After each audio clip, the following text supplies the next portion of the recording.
Министерствата и институциите слабо ги трошат парите за најважните капитални проекти. Владата потрошила само 4%, Министерството за образование 40%, Министерството за труд едва 21%, а Дирекцијата за технолошко-индустријски развојни зони и Агенцијата за странски инвестиции само 30% од планираното за цела година. Вице-премиерот Ангјушев тврди дека со ребалансот проектите што ќе се спроведуваат се внимателно одбрани, а слаба реализација имало затоа што владата се уште не го откупила делот на Макпетрол, односно не го завршила процесот да стане целосен сопственик на АД Гама.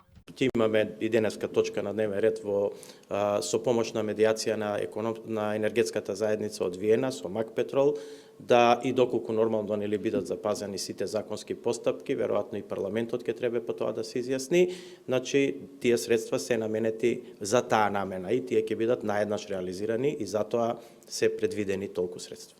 Директорот на индустријските зони пак уверува дека и покрај досегашната слаба динамика до крајот на годината буџетот за оваа намена ќе бил максимално искористен. Еден од проектите кои што требаше да биде гасификација на Штипската зона поради мер и Гама моменталното приклучокот не успеавме да го добиеме оваа година и таму во ребалансот тие пари се веќе издвоени од нашиот буџет и вратени во буџетот поради тоа што не успеавме тоа реализираме.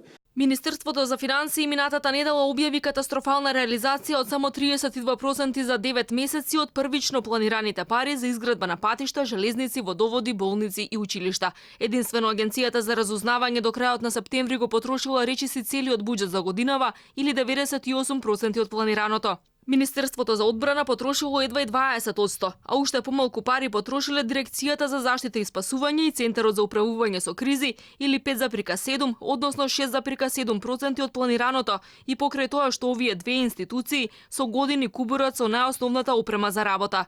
Слабо на ова поле стои и Министерството за животна средина, кое искористило само 1/3 од парите. Ова министерство е клучно во борбата со се поалармантното загадување.